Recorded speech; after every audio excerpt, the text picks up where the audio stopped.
वाटलं की आता आपण गोकुळातच आहेत काही.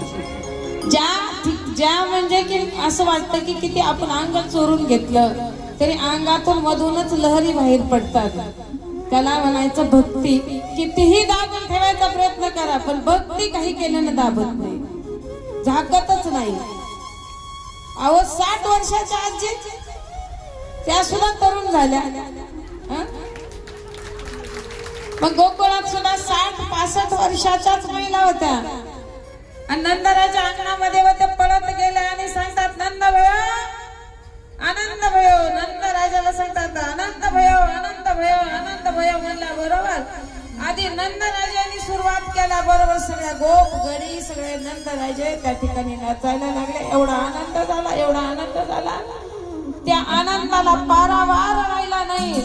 ती नाचत असलेली धूळ असणार आहे कैलास पर्वतावर गेली. ती धूळ कण नाचत होते का गोपी, त्याचे कण कैलास पर्वतावर कशा कैलास पर्वतावर गेलेला आहे, कण गेले.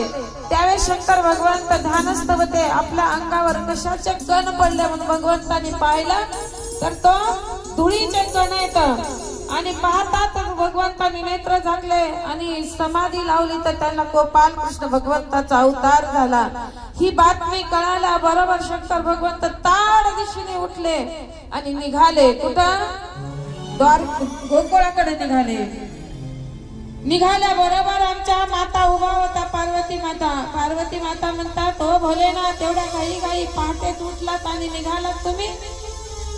कुठे निघाला तेवढ्या पहाटे? कारण की देवाला भेटायचा टाइम कितीचा आहे? देवाला भेटायचा, देवाला आपल्याशी करायचा टाइम किती वाजता आहे? 3:30 ते 4, 4:30 पर्यंतच्या दरम्यान जो उठतो त्याला भगवंत भेटल्याशिवाय राहत नाही. भक्ती ज्याला करायची त्यानं 3:30 ते 4च्या दरम्यान उठून भक्ती असं सांगितलेलं आहे.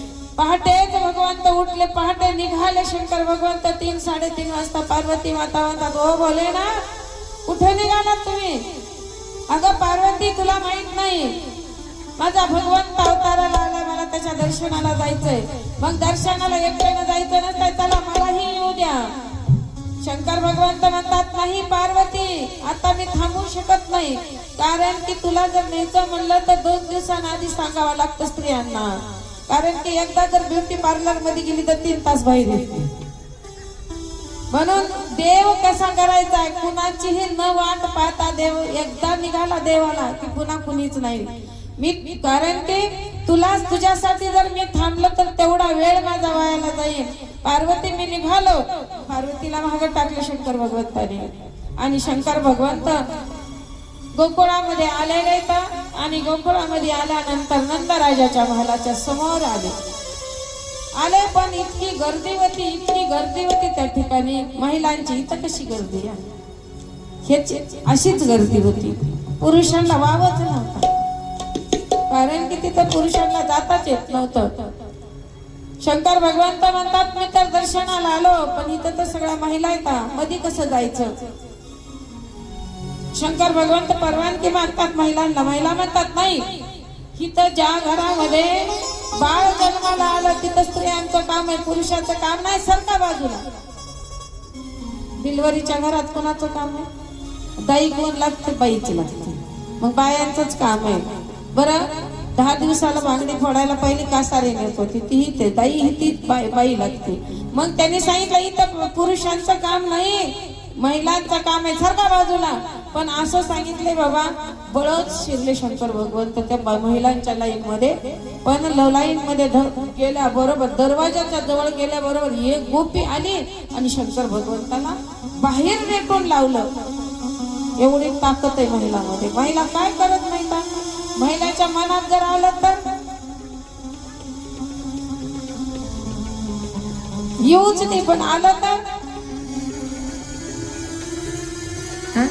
कुणाला कुठं बसवायचं काम त्यांच्याकडे. बघा तुम्ही महिलाकडे किती खाते येतात. बघा पहिलं खातं धनाचं खातं कोणाकडे? लक्ष्मीकडे. विद्येचं खातं सरस्वतीकडे.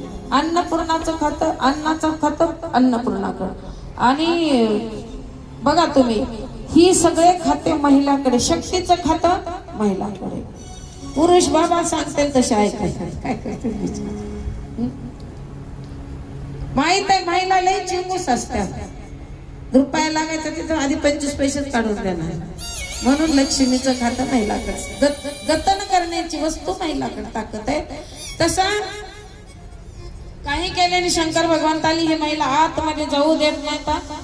शंकर भगवंत निराश झाले आणि एका गंगेच्या काठावर, यमुनेच्या काठावर जाऊन बसले. ध्यान लावलं, आपलं त्रिशूळ असणार त्या ठिकाणी रोवलं आणि ध्यान करायला लागले. कुणाचं ध्यान करायला लागले? ज्याच्या भेटीला आलं त्याचं ध्यान करायला लागले, कृष्णाचं ध्यान करायला लागले. जसं ध्यान करायला लागले तसं इकडं कृष्ण रडायला लागले. इतका रडायला लागला, इतके रडायला लागले, लाल बुंद झाला देव रडून रडून. तेवढ्यात एक आजी आली, म्हातारी गोपी आली. गोपी म्हणते, अगं यशोदा, बाळ किती रडतं, तुला कळतं का नाही? ती म्हणली, कळतं हो सासूबाई, पण काय सांगू, सकाळपासून जी रडायला ती काही थांबतच नाही. मग याला दृष्ट झाली असं. त्या आजीनं पहिला काय होतं, मोहऱ्या मीठ मोहऱ्या उतरला ती टाकल्या, मग तर जास्त रडायला लागलं. दृष्ट उतरा गया सावयावरून, दृष्ट उतरा गया सावयावरून.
माझ्या सावयाच्या रूप कोमेजल, माझ्या सावया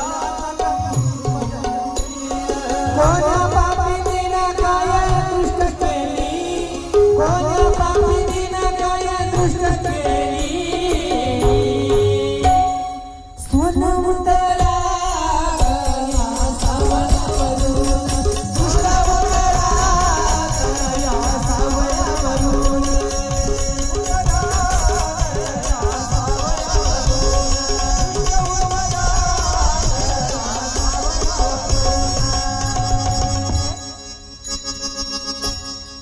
सवंगडी असावं लागलं. मजा नाही कसं कसं आहे, जे प्रमाणे येईल तीच द्यायला पाहिजे, तेव्हा आनंद आहे कथेमध्ये. आणि तेव्हा ती इथं विराजमान होत आहे. आणि आता काहीतरी बोलायचं, काहीतरी म्हणायचं, ती म्हणते तूच बोलत बस, मी जातो. दृष्ट उतरा गया सावळावरून, लोन उतरा गया सावळावरून. दृष्ट झाली कोण्या पापिनीची, कुण्या पापिनीची दृष्ट झाली, यशोदा म्हणायला लागली बरं का.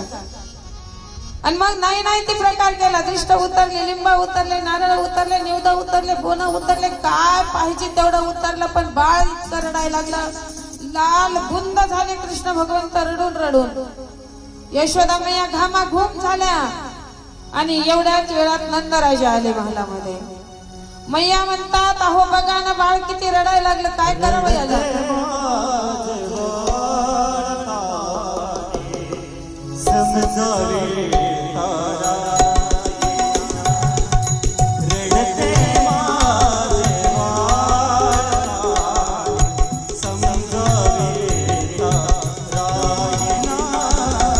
रडते माझे बाळ.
यशोदा मैया म्हणतात आपल्या गावामध्ये कोणी हकीम जोगी असेल तर बाळाची दृष्टही काढूत आणि औषधही देऊ, त्याला दवाखाना करू. पहिलं काय होतं, डॉक्टर नव्हते, हकीम किंवा जोगी याच्यात शब्द आला भागवतामध्ये. हकीम किंवा जोगी असेल तर त्याला बोलावून घ्या, आपल्या बाळाची दृष्टही काढून आणि त्याला औषध दवाखानाही करू. नंदराजांनी 2 सेवक पाठवले, गावामध्ये शोध घेतला आणि दौंडी पेटवली. आपल्या गावामध्ये जर कोणी हकीम जोगी आलेला असेल तर त्यांनी लवकरात लवकर नंदराजाच्या मालाकडे यावे बाळाची दृष्ट काढण्यासाठी. कुठंच शोध लागना.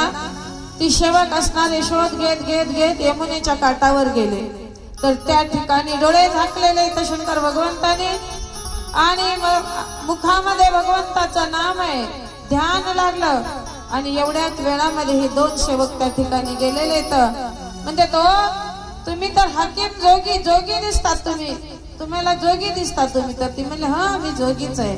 काय झालं मग? काय नाही, आमच्या बाळ रडायला लागले नंदराजाचं आणि ती खूप रडते. तुम्हाला जर दृष्ट काढा येत असेल आणि औषध देता येत असेल त्याला आमच्या मालाकड. ती म्हणले बाबा आज 3रा दिवस आहे त्यासाठी चिता आलोय. 9मीला आले देव शंकर भगवंत, 9मीला आले. 10मीला दिवसभर यमुनेच्या काठावरच बसले आणि एकादशीला 3ऱ्या दिवशी मग देवाला देव भेटायला सुद्धा 3 तप करावा लागते. 12-12 वर्षाचे 3 तप केल्यानंतर कुठंतरी आपल्याला नगभर दिसतंय, ते थोडं नगभर चाहूल लागते त्याचा. आणि तेवढ्याच वेळामध्ये तुम्हाला काही मंत्र म्हणा येतात का?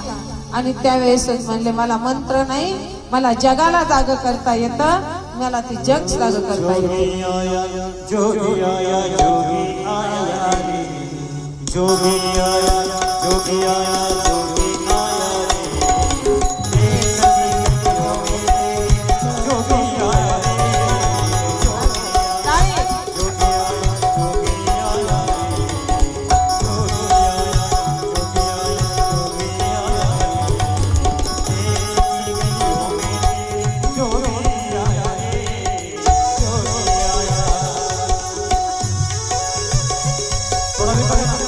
हात वर करायची, टाळी वाजवायची, जगाला जागा करणारा शंकर भगवंत आपल्या कथेमध्ये आलेले आहेत. प्रत्यक्ष डोळे झाकायचे आणि झाकी डोळ्यात समोर आणायचे. कृष्ण भगवंत रडायला लागलेले आहेत. जोगी असणारा जोगी यमुनेच्या काठावर बसलेला आहे आणि त्या ठिकाणी हा जोगी त्या ठिकाणी निघालेला आहे. जोगी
भगवंत आलेले तर आल्यानंतर दारामालाच्या समोर उभे राहिले सेवक घेऊन आलेले तर यशोदा मैयाला आवाज दिला, मैया जोगी आला. यशोदा मैया म्हणले दाशीला जा त्या जोग्याला आतमध्ये घेऊन ये. पहिली दाशी असणारी गेली. गेल्याबरोबर शंकर भगवंताला तिनं लांबून पाहिलं. त्याच्या गळ्यातला नाग वळ वळ करायला लागल्या. बरं तिला पाहिल्या बरोबर नागानं जीभ काढल्याबरोबर ती दंडशिनी खाली पडली. जशी गेली तशी ती तिथं माघारी आली नाही. यशोदा मैया म्हणली किती वेळ झालं ती गेली, जा तू दुसरीला पाठविलं. दुसरी गेली, दुसरीनं पाहिला आणि तिनं ते गळ्यातले मनुष्यमुंडा पाहिला बरोबर तिला चक्कर आली. ती काय आली नाही. तिसरी गेली. ती म्हणते वा मैया मैया आपल्या दारात जो जोगी आलाय ना त्याचे केसही लांब आहेत आणि जटा मांडलेला येता, गळ्यात मनुष्य मुंडा येता, जिवंत साप या आणि असा मनुष्य आपल्या दारात आलाय आणि त्याला जर घरात घेतलं तर आपलं बाळ भिन ना. यशोदा म्हणली खरंय ना बाई हे. मग यशोदा मैया म्हणली त्याला म्हणावं की ती गळ्यातला साप बाहेर काढ आणि ती गळ्यातले हार असणारे बाहेर ठेव आणि ती हातातला त्रिशूळ बाहेर ठेव आणि नंतर मध्ये ये. दाशी म्हणली ओ जोगी मामा बाळाची दृष्ट काढायची ह्या साहित्याची गरज नाही, सगळं बाहेर ठेवा. ती म्हणले ही साहित्य बाहेर ठेवून मला मध्ये येता येते. काळाला जिंकलेला काळाला गळ्यात घातलेला म्हणजे शंकर. नाग हा काळ आहे आणि त्या काळावर विजय शंकर भगवंतांनी मिळवलेला आहे. म्हणून शंकराने नाग असणारा गळ्यामध्ये घातलेला आहे. आपण त्याला किती घेतो. शंकर भगवंत म्हणले ही साहित्य बाहेर काढून मला मध्ये येता येत नाही, सांग तुझ्या मालकिनीला.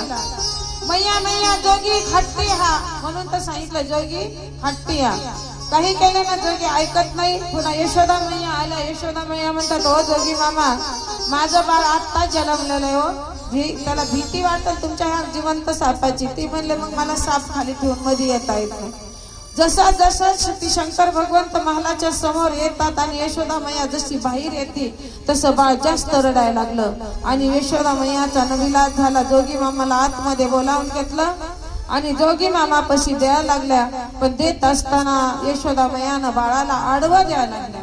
आपण बाळाला कसं घेता असं, पण शंकर भगवंतांनी बाळाला त्या आडवा देतात. एवढ्याच्या शंकर भगवंतांनी बाळाचे चरण आपल्या हृदयाकडे केले आणि अगोदर शंकर भगवंतांनी भगवंताचे चरण हृदयाला धरले आणि गळगळ गळगळ गळ पाणी डोळ्यातून वाहायला लागले आणि एवढ्याच वेळामध्ये हातात दिलेलं बाळ खळखळ हसायला लागलं. बराच वेळ झाल्यानंतर यशोदा मैया म्हणती काय बाबा ही एक रडतय एक हसतय, एक रडतय आणि एक हसतय. त्यावेळेस शंकर भगवंतानी म्हणते ओ भोलेनाथ तुम्ही शंकर भगवंत आहेत ना, मग मी बाळाला तुमच्याकडे दिलं ह्याची दृष्ट काढायची सोडून आणि तुम्ही इतके हसायला लागले, तुम्ही रडायला लागलात, काय प्रकार आहे हा. ती म्हणले यशोदा तुला काही कळणार नाही, तुला त्याची काही गोडीच नाही तर तुला काय कळणार आहे. आमची जोडी कोण आहे तुला माहित आहे का, मी महेश आहे आणि हा माझा विष्णू भगवंत. कारण की त्याच्याशिवाय मला करमत नाही, माझ्याशिवाय त्याला करमत नाही. भगवंतानी लगेच दर्शन घेतलं शंकर भगवंतानी त्या चरणाचं आणि शंकर भगवंत निघून कैलासास. एकमेकाच्या हृदयी गोडी साखरेच्या परी. कुणालाच करमत नाही त्या दोघाला ऐकून एकाशिवाय. आपण म्हणता महादेव मोठा राम छोटा, भजन करी महादेव. भजन आधी कुणाचं करता, महादेव कुणाचं भजन करतात, रामाचं कृष्णाचं. आणि राम आणि कृष्ण कुणाचं भजन करतात, शंकराचं. काय मध्ये सांगितलं राम पूजी महादेव भजन करी सदाशिव. म्हणून देव सगळे सारखेच आहेत, आपण खालीवरी करायची गरज नाही. आता त्या ठिकाणी दोघांचं मिलन झालं, दोघांचं दर्शन झालं. आता शंकर भगवंत निघून गेले कैलास पर्वतावर. इकडं आता कृष्ण